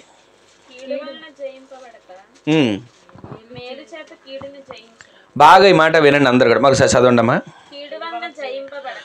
కీడు వలన అంటే కీడు చేసి మనం ఏదో జయం పొందాము అని అనుకోక, మేలు చేత కీడును మనం జయించాలి. గట్టిగా ఆమెను చెప్పండి. ఈ మాట మీకు అర్థమయ్యేది ఒక మాట చెప్పి నేను ముందుకు వెళ్ళిపోతాను. ఇప్పుడు మనకి ఎవరో ఒక కీడు చేశారండి, మరలా మనం వాళ్ళకి కీడు చేసి వాళ్ళకి జల్లి చేశానండి, నాకు జయం వచ్చింది అని సంబరపడుతుంటాం కొన్నిసార్లు. ఇదిగోనండి, ఒకప్పుడు నేను పడిపోయినప్పుడు నన్ను చూసి నవ్వాడు, ఇప్పుడు వాడు పడ్డాడు నేను నవ్వుతా అని అనుకుంటాం. కానీ దేవుని వాక్యం మనకు సెలవిచ్చేది ఏంటంటే, కీడు వలన నీవు జయం పొందానని అనుకోక, కీడు వలన నాకేదో మేలు వచ్చింది, మరలా నాకు మంచి రోజులు వచ్చాయి, ఇదిగో ఒకప్పుడు నా శత్రువు నన్ను చూసి తలాడించాడు, ఒకప్పుడు నా శత్రువు నన్ను చూసి నవ్వుకున్నాడు, ఇప్పుడు వాడికి బాధలు వచ్చాయి నేను నవ్వుకుంటాను అనుకోవడం కాదు. ఆ శత్రువుకి సైతం కీడు కలిగినప్పుడు మేలు చేసి మనం కీడును జయించేవానిగా మన ఆత్మీయ జీవితం మార్చబడును గాక. అలాంటి మేలు మన జీవితాల్లో జరగాలంటే కీడు చేసిన వారికి కీడు కాదు. లోకంలో కూడా చిన్నప్పుడు చదువుకున్న దాంట్లో కూడా ఉంది కదా, ఏముంది? ఉపకారికి అపకారం చేయటం కాదు, అపకారికి కూడా ఉపకారం చేయాలి. ఇవన్నీ కూడా దేవుని గ్రంథం బైబిల్లోంచి తీయబడిన మాటలే.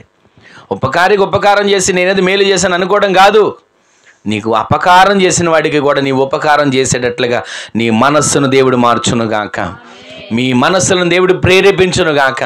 కీడు చేత జయించాను అనే సంబరం కాదు, మేలు చేసి ఆ కీడును జయించేవానిగా మన ఆత్మీయ జీవితం మార్చబడునుగాక. ఆ విధంగా మార్చబడాలంటే మనలో క్రీస్తు మనస్సు రావాలి. ఇదే నేను చెప్పేది. క్రీస్తు మనస్సు మనలో ఉంటే, క్రీస్తు మనస్సు కలిగి మనం జీవిస్తే, క్రీస్తు మనస్సు పోలి మనం బ్రతకగలిగితే ఎక్కడ కూడా మనం శత్రువుని చూసి వాడేంటి వీడేంటి అని అసలు మాటలు మన నోట రావండి. వాళ్ళని దీవించే మనసు మనలోకి వస్తుంది. వాళ్ళని ఎప్పుడు కూడా శపించే మాటలు కాదు, దీవించే మనసు మనకు. ఒకసారి యాకోబు పత్రిక 3వ అధ్యాయం 10వ వచనం చూడండి. యాకోబు పత్రిక 3:10 ఒకసారి ఆ మాట చూడండి. ఒక్క నోట నుండియే ఆశీర్వచనమును, ఆ ఒక్క నోట నుండియే శాపవచనము ఇవి వెళ్తున్నాయి. ఇదేంటి మరి? నోరు ఒకటే, దీవెన ఆ నోట్లోంచి వెళ్తుంది, ఏంటిది ఇంకోటి ఏంటిదండి? శాపం ఆ నోట్లోంచి వెళ్తుంది. మరి మనం దేవుని బిడ్డలుగా దేవుని సందులో మనం ఎదుగుతున్నప్పుడు శపించే మనసు మనలో నుంచి దూరపరచబడును గాక. మన శత్రువును కూడా మనం శపించకూడదండి, అది దేవుడు మనకు బోధిస్తున్నాడు. మనల్ని హింసించేవారిని కూడా మనం శపించకూడదండి, అది దేవుడు మనకు తెలియజేస్తున్నాడు. ఈ రోజున ఈ మనస్సు మనం ధరించుకోవాలంటే క్రీస్తు కలిగిన ఈ మనస్సును మీరు కూడా ధరించుకోండి అని పౌలు గారు చెప్తాడు ఒక సంఘానికి ఉత్తరం రాస్తూ. ఆయన మనస్సును మనం ధరించుకోవాలి. రంగురంగుల వస్త్రాలను, వెలగల విలువైన వస్త్రాలను ధరించుకుంటుంటాం, కానీ మనం ధరించుకోవాల్సిన ఏంటో తెలుసా? క్రీస్తు మనస్సును మనము ధరించుకునే వారిగా మార్చబడుదుముగాక. క్రీస్తు మనస్సును ధరించుకునే హృదయం మనకి దయచేయబడును గాక. ఒకసారి చూడండి, కొరింథీయులకు రాసిన మొదటి పత్రిక 4వ అధ్యాయం, కొరింథీయులకు రాసిన మొదటి పత్రిక 4వ అధ్యాయం 12-13 వచనాలు చూడండి. 4వ అధ్యాయం 12వ వచనం 13వ వచనం. పౌలు గారు చెప్తున్నారు కొరింథీ పత్రిక సంఘంతో, స్వహస్తములతో కష్టపడి పని చేస్తున్నాం. వినండి అందరి మాటలు ఈ పూట జాగ్రత్తగా వినండి. నిందింపబడి దీవిస్తున్నాం, హింసించబడుతున్నాం, అయినా ఓర్చుకోవడం నేర్చుకున్నాం. ప్రతిరోజు దూషించబడుతున్నాం, అయినా కానీ అయ్యా అయ్యా అయ్యా రక్షించబడండి అని బతిమాలుకుంటున్నాం. ఈ మాట జాగ్రత్తగా వినండి. లోకమునకు మురికిగాను, అందరికీ, కొందరికి కాదండి, అందరికీ మేము పెంటతో సమానంగా ఉన్నాం అని పౌలు గారు కొరింథీ సంఘానికి చెప్తున్నారు. మేము ఎవరిది ఆశించట్లా, ఎవరి దగ్గరికి వెళ్ళి చెయ్యి చాచట్లా. స్వహస్తములతో ఏం చేస్తున్నారంటండి? స్వహస్తములతో పని చేసి కష్టపడుతున్నారు. మనకు తెలుసు కదా, అపొస్తలుడైన పౌలు గారు అకుల ప్రిస్కిల్లాలతో కలిసి ఏం చేశారు? డేరాలు కుట్టడం మొదలుపెట్టారు. అంటే ఒకరి మీద ఆధారపడకూడదు, ఒకరిని ఆశ్రయించకూడదు. నా దేవుని కొరకు నా కష్టంలో నుంచి, నా దేవుని కొరకు నా జీవనంలో నుంచి ఖర్చు చేయాలి అని స్వహస్తాలతో కష్టపడి పని చేస్తున్నారు. నిందించబడుతున్నారు. అయినా వారి చేతులతో వారు కష్టపడి వారి జీవనం వారు పోషించుకుంటున్నా ప్రతిరోజు నిందలే. వాళ్ళకి ఎక్కడి నుంచి వస్తున్నాయండి డబ్బులు? పైనుంచి వస్తున్నాయేమో, ఎక్కడి నుంచి వస్తున్నాయేమో, అలా వస్తున్నాయేమో, ఇలా వస్తున్నాయేమోనని ప్రతిరోజు నిందలే. ఆ మాట చదవండి. నిందించబడి ఎన్ని నిందలు మా మీదకి వస్తున్నా, నిందించిన వాళ్ళని మేము 100 దీవెనలు దీవిస్తున్నాం. ఆమె చెప్పండి. ఎన్ని నిందలు నిందలు నిందలు వచ్చి పడుతున్నా మేము వాళ్ళందరినీ 100 కొలది దీవెనలతో నింపుతున్నాం. తర్వాత ఇంకొక మాట అంటాడు, ప్రతిరోజు హింసేనండి, ఒక్క పూట నెమ్మదిగా ఉన్న పరిస్థితి ఉండదు. హింసించబడుతున్నాం అయినా ఆ హింసని మేము ఓర్చుకుంటున్నాం. ఈ మాటలన్నీ మనకు తెలియని మాటలేం కాదు. పరిశుద్ధాత్ముడు ఈ రాత్రి ఎందుకు మనతో తేటగా మాట్లాడుతున్నాడు. మనం దీవించబడడానికి, దేవునిలో ఆత్మీయంగా బలపరచబడడానికి, వ్యక్తిగతంగా మన జీవితం నిత్యము దేవుని సందులో నిందారహితంగా మార్చబడడానికి మనకి ఇవన్నీ దేవుడు నేర్పుతున్నాడు. పౌలు గారు చేసిన ఆ కార్యాలు మన కన్నులెదుట దేవుడు పెడుతున్నాడు. మేము స్వహస్తాలతో కష్టపడి పని చేస్తున్నాం, అయినా కానీ మాకు బాధలు తప్పట్లా. స్వహస్తాలతో మేము ఏ పూట కాబట్టి డేరాలు గుట్టుకొని వచ్చిన సంపాదనతో జీవనం మా పొట్ట గడుపుకుంటున్నాం, అయినా మాకు శ్రమలు తప్పట్లా. ప్రతిరోజు నిందిస్తున్నారు. వాళ్ళకేంటండి, వెళ్ళి తలమ చేయబెడితే డబ్బులు వస్తాయి అన్న మాటలు అంటున్నారు. అయినా నిందలు వస్తున్నా సరే మేము అలా దీవిస్తున్నాం. అయ్యా, ఈ నిందలు మాకు నిందలు కాదు, దీవెనలే. మరలా మీకు దీవెనలుగా మార్చబడాలి. మీరు వేసిన నిందలు కూడా దీవిస్తున్నాం. ప్రతిరోజు హింసించబడుతున్నాం. ఇది అలవాటు చేసుకున్నాం. అక్కడ రాయబడిన మాట ఓర్చుకుంటున్నాం అంటే ఇక అలవాటు చేసుకున్నారు. ప్రతిరోజు అలవాటు, హింసించబడడంలో అలవాటు, నిందించబడడంలో అలవాటు, దూషించబడడంలో అలవాటు అయిపోయింది. కొంతమంది అంటారు కదా, ఈ రోజున పని కష్టంగా ఉందండి, కానీ రాను రాను రాను ఏమవుతుంది? ఒకరోజు ఒక పిల్లోడు కొత్తగా పనిలోకి వెళ్ళాడు, పని చేయలేకపోయాడు, వాళ్ళంతా నొప్పులు అంటున్నాడు. ఆ రోజునంతా నేను రేపు వెళ్ళండి పనికి అని అంటుంటే ఏమంటారు? వెళ్ళరా, ఇవాళ కూడా వెళ్ళావా, రేపు కూడా వెళ్ళావా, రోజు వెళ్తే నీకేమవుతుంది? అలవాటు అయిపోతుంది. అలాగే ఎంతమంది హింసిస్తున్నారు, హింసించనివ్వండి. దూషిస్తున్నారు, దూషించనివ్వండి. నిందిస్తున్నారు, నిందించనివ్వండి. ఇది మనం అలవాటు చేసుకోవాలి, ఓర్చుకోవాలి. ఎవరు మనం? దేవుని బిడ్డలం, క్రీస్తును పోలి నడిచేవారం. మనం కూడా వాళ్ళు నిందించారని నిందించి, దూషించారని దూషించి, శపించారని శపిస్తే మనం క్రీస్తు ప్రేమను ఎలా చూపించగలం? యేసు క్రీస్తు ప్రభువారు అంటారు, అయ్యా వీరేమి చేయుచున్నారో వీరెరుగరు, క్షమించండి. స్టెఫన్ ఏమంటున్నాడు? వారి మీద ఈ పాపము మోపొద్దయ్యా. ఈ మాదిరికరమైన మాటలు మనం మర్చిపోదామా? దేవుని సన్నిధిలో ఈ మాటలన్నీ మన హృదయాల్లో స్థిరపరచబడాలి. ఎక్కడ ఎవరిని ఒకవేళ మనం దూషించాల్సి వచ్చినా దేవుని వాక్యం మన హృదయంలోకి రావాలి.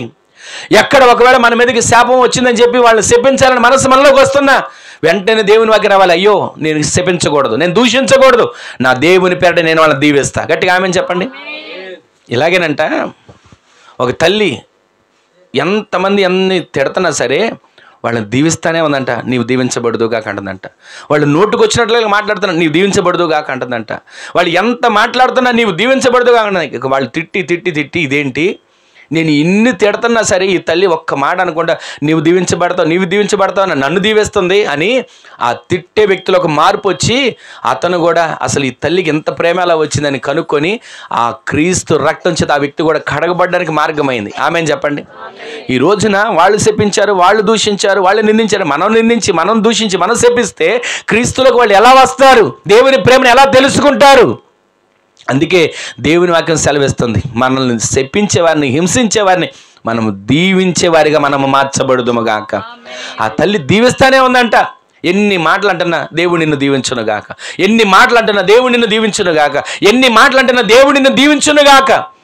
ఆ మాటలు అంటూనే ఉంటుంటే ఆ వ్యక్తులని పశ్చాత్తాపం వచ్చింది. అయ్యో, నోటుకొచ్చినట్లుగా మాట్లాడిన తల్లిని, నోటుకొచ్చినట్లల్లా నేను అన్నానే ఈ తల్లిని, అయినా కానీ ఒక్క మాట కూడా నన్ను అనలేదే, ఒక్క మాట కూడా దోషిన మాట కానీ, ఎందుకురా ఇలా మాట్లాడుతాను, ఒక్క మాట కూడా నన్ను అనలేదే, నన్ను దీవిస్తుంది యేసయ్య నామంలో అని ఆ తల్లి ప్రేమ, క్రీస్తు ప్రేమను తెలుసుకొని ఆ వ్యక్తి కూడా రక్షణలోకి నడిపించబడ్డాడు. ఈ రోజున ఈ మాటలు వింటున్న మనం, మన ద్వారా ఎంతమంది రక్షించబడ్డారు, మన ద్వారా ఎంతమంది ఆత్మలు బలపరచబడుతున్నాయి, మన ద్వారా ఎంతమంది ప్రార్థనలు ఎదుగుతున్నారు, మన ద్వారా ఎంతమంది ఆత్మీయంగా నిత్యము దేవునిలో కట్టబడుతున్నారు. ఒక్కసారి ఆలోచించండి.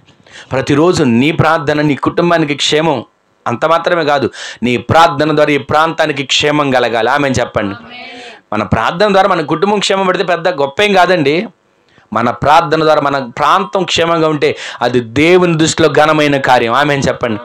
ఈ రోజు నుంచి ఒక చిన్న తీర్మానంతో మీరు ప్రార్థన చేసుకోవాలి. ప్రతిరోజు కూడా నన్ను హింసించేవారిని నేను దీవిస్తానయ్యా, నన్ను శపించేవారిని నేను ప్రేమిస్తానయ్యా, నా శత్రువులు నేను ప్రేమిస్తానయ్యా, నన్ను దూషించేవారిని, నన్ను బాధించేవారి కొరకు నేను ప్రార్థన చేస్తానయ్యా అని ఒక తీర్మానం చేసుకుని సందులో మనం ప్రార్థన చేసుకోవాలి. ఒక మాట చదివిస్తాను చూడండి. తెస్సలోనికీయులకు రాసిన మొదటి పత్రిక, అపోస్తలుడైన పౌలు గారు తెస్సలోనికీ సంఘానికి రాసిన మొదటి పత్రిక 5వ అధ్యాయం 15వ వచనం. ఇందాక ఒక మాట విన్నాం కదా కొరింథీయులకు రాసిన పత్రికలో, దానికి సంబంధించి చదవండి. ఎవడును కీడునకు ప్రతి కీడు ఎవ్వనికైనా చేయకుండా చూచుకొనుడి. మీరు ఒకని ఎడల ఒకడును మనుష్యులందరి ఎడలను ఎల్లప్పుడూ మేలైన వాటిని అనుసరించి నడుచుకోండి. చివరికి ఒక మాట ఉంటుంది చూడండి. ఈ మాట ఎల్లప్పుడూ, ఈ మాట అక్కడ అలాగే పెట్టుకొని ఇందాక చదివినాక కొరింథీయులకు రాసిన మొదటి పత్రిక 4వ అధ్యాయం 12-13 వచ్చిన దగ్గర రండి ఒకసారి. ఆ మాట అక్కడ అలాగే ఉంచండి. ఎల్లప్పుడూ సంతోషిస్తున్నాం. దేంట్లో? ఇప్పుడు చదవండి 4వ అధ్యాయం 12 వచ్చిన దగ్గర నుంచి. స్వహస్తములతో పనిచేసి కష్టపడుతున్నాం. ఇప్పుడు ఆ మాట చదవండి. ఎల్లప్పుడూ. తర్వాత ఇక్కడ మాట చదవండి. నిందింపబడియు దీవిస్తున్నాము, ఎల్లప్పుడూ సంతోషిస్తున్నాం. ఇప్పుడు మరలా మాట చదవండి. దూషింపబడియు ఓర్చుకొనుచున్నాం. ఇప్పుడు ఆ మాట చదవండి. తర్వాత ఇక్కడ దూషించబడి బతిమలాడుకుంటున్నాం. ఇప్పుడు ఆ మాట చదవండి. ఎల్లప్పుడూ సంతోషిస్తున్నాం. ఒక్కసారి ఆగండి, మాట చెప్తాను. ఇప్పుడు ఇక్కడ విన్నాం కదా, స్వహస్తాలతో కష్టపడి పని చేస్తున్నాం, ఒకళ్ళు సంపాదించుకో, ఒకళ్ళ దగ్గర ఆశించట్ల, అయినా ఎల్లప్పుడూ చెప్పండి అందరు గట్టిగా, ఎల్లప్పుడూ సంతోషమే. తర్వాత నిందించబడుతున్నాం, దీవిస్తున్నాం, అయినా ఎల్లప్పుడూ దూషించబడుతున్నాం, హింసించబడుతున్నాం, వాటిని ఓర్చుకుంటున్నాం, వాటిని సహిస్తున్నాం, అయినా దీవిస్తున్నాం, ఎల్లప్పుడూ. ఇక్కడ 13 చదవండి. ఇప్పుడు బతిమాలు కొనుచున్నాము. ఈ మాట వినండి. లోకమునకు మేము మురికిగా ఉన్నాం, అయినా ఎల్లప్పుడూ. ఈ మాటలు మన హృదయాల్లో నాటబడాలండి, హృదయాలు భద్రపరచబడాలి. ఎన్ని శ్రమలు వచ్చినా నేను ప్రభువులో సంతోషిస్తాననే వాళ్ళందరూ హల్లెలూయా చెప్పండి, గట్టిగా చెప్పండి హల్లెలూయా. నేను ప్రభువునందు సంతోషిస్తా, సుఖాల్లో కాదు. ఏ నిందలు వచ్చినా నా ప్రభువులో నేను సంతోషిస్తా, ఆమెను చెప్పండి. ఏ దోషంలు వచ్చినా నేను ప్రభువులో సంతోషిస్తా, ఆమెను చెప్పండి. ఏ రకమైనటువంటి పరిస్థితులు హింసలు వచ్చినా నేను ప్రభువులో సంతోషిస్తా, ఆమెను చెప్పండి. నేను లోకమునకు మురికిగా ఉన్నాను, కొందరికి కాదు అందరికీ నేను పెంటగా ఉన్నాను. ఈ మాట అనడానికి కూడా మనం ఆలోచిస్తాం. ఎందుకో చెప్పనా, పేడ అని అంటే బాగుండేదేమో, పేడను కూడా వదిలిపెట్టాం కదా, ఎక్కడో చోట పోగు చేసి పిడకలన్నా చేసుకొని ఏదో రకంగా కష్టపడదు అనుకుంటాం. కానీ ఈ పేడగా పోల్చకుండా ఆయన ఏమన్నా తెలుసా, లోకంలో ఉన్న అందరికీ మేము మురికిగా పెంటగా ఉన్నామండి. అంటే ఎంతగా ఆయన జమగట్టుకున్నాడు చూడండి. మేము దేవుని దృష్టిలో ఎలా ఉన్నాం, లోకం దృష్టిలో ఎలా ఉన్నాం అని ఆలోచించారండి. లోకంలో మేము పెంటగా ఉన్నామేమో, లోకం అందరి దృష్టిలో మేము మురికిగా ఉన్నామేమో, వాళ్ళ దృష్టిలో వీళ్ళ దృష్టిలో వీళ్ళేంట్లేండి వాళ్ళ ఇంట్లో అన్నట్లు మన అందరం ఉంటున్నామేమో, అయినా నా దేవుని దృష్టిలో ఎల్లప్పుడూ సంతోషించేవారిగా మనం నిలబడుదుము గాక. దేవుని దృష్టిలో ఎల్లప్పుడూ సంతోషించాలి, దేవుని దృష్టిలో ఎల్లప్పుడూ సంతోషించాలి. కష్టం వచ్చినా, కరువు వచ్చినా, ఉపద్రవం వచ్చినా, వస్త్రహీనత వచ్చినా, బలహీనత వచ్చినా నా దేవుని యందే నేను సంతోషిస్తాను. గట్టిగా ఆమేన్ చెప్పండి. నా దేవునిలోనే నేను సంతోషిస్తాను, ఆమేన్ చెప్పండి. ఆ విధమైన సంతోషం మనందరిలో దేవుడు దయచేయునుగాక. ఆ విధమైన సంతోషం మనందరిలో దేవుడు దయచేయునుగాక. ఒకే ఒక మాట చదవండి. పేతురు రాసిన మొదటి పత్రిక 2వ అధ్యాయం 21 వచనం. త్వరగా చూడండి, వినండి ఆ మాటలు అందరూ వినండి. క్రీస్తు కూడా మీ కొరకు అంటే మనందరి కొరకు బాధపడి మనందరం ఆయన అడుగు జాడలు యందు నడుచుకున్నట్లు మీకు మాదిరి ఉంచి వెళ్ళాడు. ఆయన ఏ పాపం చేయలేదు, ఆయన నోట ఏ కపటం కనబడలేదు, ఆయన దూషింపబడి బదులు దూషింపలేదు, శ్రమ పట్టబడి కూడా బెదిరించలేదు, న్యాయముగా తీర్పు తీర్చు దేవునికి తన్ను తాను అప్పగించుకొనెను. హల్లెలూయా. క్రీస్తు ప్రభువు వారు మాదిరికరమైన జీవితం ఇక్కడ మనకు ఉంచాడండి. దూషింపబడి దూషించలేదు, శ్రమ పట్టబడి బెదిరించబడలేదు, ఎక్కడ కూడా ఎవరిని కూడా ఎందుకు నన్ను ఇలా చేస్తున్నాడని అనలేదండి. మనకు తెలిసిందే ఇదంతా. ఆయన మన కొరకు ఒక మాదిరి ఉంచిపోయాడు. క్రీస్తు మన కొరకు శ్రమ పెట్టబడ్డాడు, మరణము పొందినంతగా. క్రీస్తు మన కొరకు శ్రమ పెట్టబడ్డాడు, అనేకులు ఎదుట నిందాస్పదముగా మార్చబడ్డాడు, హేళన చేయబడ్డారు. ఒక్కొక్కరు పిడిగుద్దులు గుద్ది ఆ గడ్డం లాగుతూ ఉంటే ఎక్కడ కూడా నోరు తెరిచి మాట్లాడలేదండి. ఆ వీడియోలో మీరు చూడండి. తర్వాత ఆయన్ని ఆ కొట్టిన చోట రక్తం అంతా కారిపోతే ఈడ్చుకొని వెళ్తారో ఒక వ్యక్తి రక్తాన్ని తొక్కుకుంటూ వెళ్తాడు. ఎంత శ్రమ పెట్టబడి కూడా, ఎంత నలగొట్టబడి కూడా దూషించలేదండి, ఎదురు చెప్పలేదు. ఎందుకో పరిశుద్ధాత్మదేవుడు ఈ రాత్రి ఈ మాటలు మనకి ధ్యానం చేయడానికి అవకాశాన్ని కలుగు చేశాడు. ఈ రోజున మన జీవితం, ఆత్మీయ జీవితం సంవత్సరం ముగింపులోకి వస్తున్నాం. పరిశుద్ధపరచబడాలి, క్రీస్తు వలె మనం మార్చబడాలి, రూపాంతరము చెందాలి, నిత్యము దేవుని కొరకు సాక్షులుగా జ్యోతుల వలె వెలిగేటట్లు దేవుడే సహాయం చేయనుగాక. ఇదంతా ఎందుకు జరిగిందో చివరిగా ఒకే ఒక మాట అదే పత్రికలో 3వ అధ్యాయం 9వ వచనం చదవండి, ముగించుకుందాం. ఆ మాట చదివి ముగించేయండి. పేతురు రాసిన మొదటి పత్రికలోని 3వ అధ్యాయం 9వ వచనం. ఆశీర్వాదమునకు వారసులవుటకు మీరు పిలువబడితిరి. గట్టిగా ఆమెను చెప్పండి అందరూ కూడా. ఇదంతా దేనికి? హింసించబడడం, నిందించబడడం, దూషించబడడం, అవమానపరచబడడం, శత్రువులందరిని ప్రేమించడం, హింసించే వారిని దీవించడం, బాధించే వారిని వారి కొరకు ప్రార్థన చేయడం, ఇదంతా దేనికో తెలుసా? మీ ఆశీర్వాదానికి మీరు వారసులు అవ్వడానికి పిలువబడ్డారు. గట్టిగా ఆమెను చెప్పండి. ఈ రోజున మనం అందరం ఎవరో తెలుసా? శపించబడిన వారం కాదు, ఆశీర్వాదానికి మీరు అందరూ వారసులు. గట్టిగా ఆమెను చెప్పండి. మనమందరము ఆశీర్వాదానికి వారసులం. వారసులు అంటే ఏంటి చెప్పండి? ఇంటికి మగపిల్లడు పుడితే వారసుడండి అని అంటారు కదా. మన తండ్రి రాజ్యంలో మనందరం వారసుల వలె నీతి సూర్యుని వెలుగులో ప్రజ్వరిల్లేటట్లు దేవుడు బలపరచునుగాక. ఆశీర్వాదానికి వారసులుగా మనం నిలబడుదుముగాక. ఆశీర్వాదానికి వారసులుగా మార్చబడాలంటే మనం ఏం చేయాలి? హింసించే వారిని దీవించాలి, శత్రువులను ప్రేమించాలి, బాధించే వారిని వారి కొరకు మనం ప్రార్థన చేయాలి. ఈ విధంగా చేసి మన ఆత్మీయ జీవితం మనం నడిపించబడితే మనం అందరం ఆశీర్వాదానికి వారసులుగా మనల్ని దేవుడు చేయబోతున్నాడు. ఈ మాటలు వింటున్న మన జీవితంలో ఆశీర్వాదానికి వారసులుగా కాలేకపోతున్నాను, ఆశీర్వాదం చూడలేకపోతున్నాను అనుకుంటున్నాయి మేము. ఈ 3 విషయాలు చేయండి, ఆశీర్వాదం మేము వెంట నడిచి వచ్చేట్లకి దేవుడు చేయబోతున్నాడు. ఒక్క క్షణం అందరూ కూడా లేచి నిలబడి చిన్న ప్రార్థన చేసుకుందాం. ఎవరికి వారు లేచి నిలబడండి. ఎవరికి వారు లేచి నిలబడి ఒక్క క్షణం దేవుని సందులో ఒక ప్రార్థన చేసుకోబోతున్నాం. ఒక్క క్షణం ఒక చిన్న ప్రార్థన చేసుకోండి. ఒక్క క్షణం ఒక చిన్న ప్రార్థన ఆయన సందులో చేసుకోబోతున్నాం. ఆశీర్వాదానికి వారసులుగా మనం మార్చబడాలి, ఆశీర్వాదానికి వారసులుగా మనం తీర్చిదిద్దబడాలి. ఒక్క క్షణం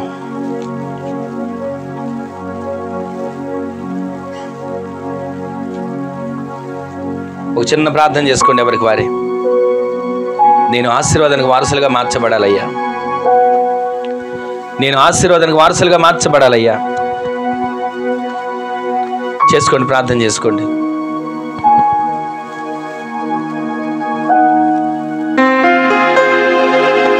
నేను ఆశీర్వాదానికి వారసురాలుగా మార్చబడాలి ప్రభువా. నా పట్ల కార్యాన్ని చేయండి.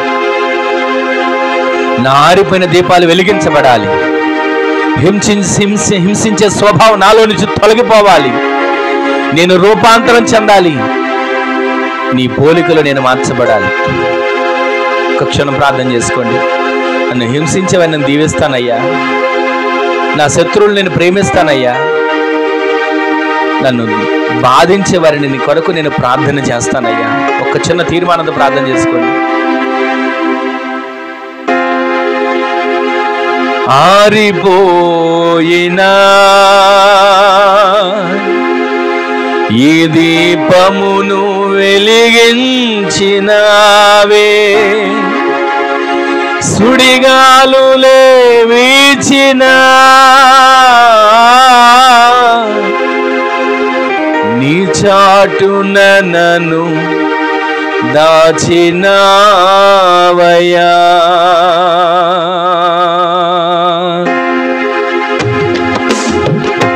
యేసయ్యా నా జీవితం నీ పాద సేవకే అంకితం. యేసయ్యా నా జీవితం నీ పాద సేవకే అంకితం. ఎలా తీర్చగలనయ్యా నీ రుణమును, ఎలా తీర్చగలనయ్యా నీ రుణమును. విరిగి నలిగిన హృదయముతో, విరిగి నలిగిన హృదయముతో నిత్యము నేను సేవించుచు. విరిగి నలిగిన హృదయముతో నిత్యము నేను సేవించు. అలా కలిసి పాడదాం. యేసయ్యా నా జీవితం నీ పాద సేవకే అంకితం. యేసయ్యా నీ పాద సేవకే ఎలా తీర్చగలనయ్యా నీ రుణమును.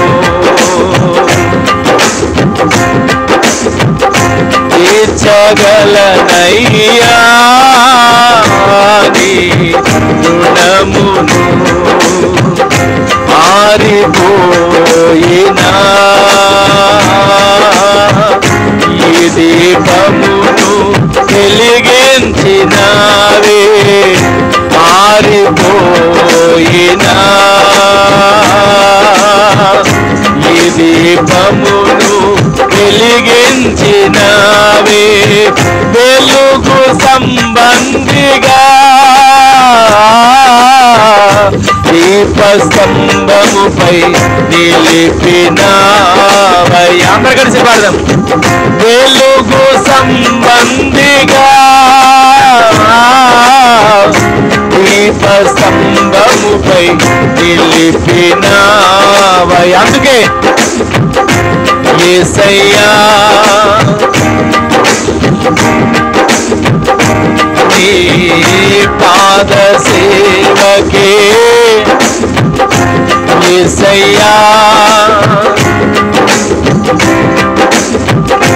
నీ పాద సేవకే కూలిపోయినా ఈ గుడారమును నిలబెట్టినావే.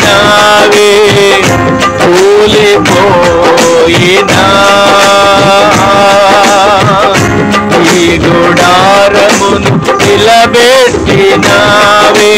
సుడిగాలులే వీచినా నీ చాటున నన్ను దాచినావా. ఎన్నిసార్లు సుడిగాలులే వీచినా నీ చాటున నన్ను దాచినావయ్యా. యేసయ్యా యేసయ్యా నీ పాద సేవకే, యేసయ్యా నీ పాద సేవకే ఎలా తీర్చగలనయ్యా నీ. అందరు కలిసి పాడదాం.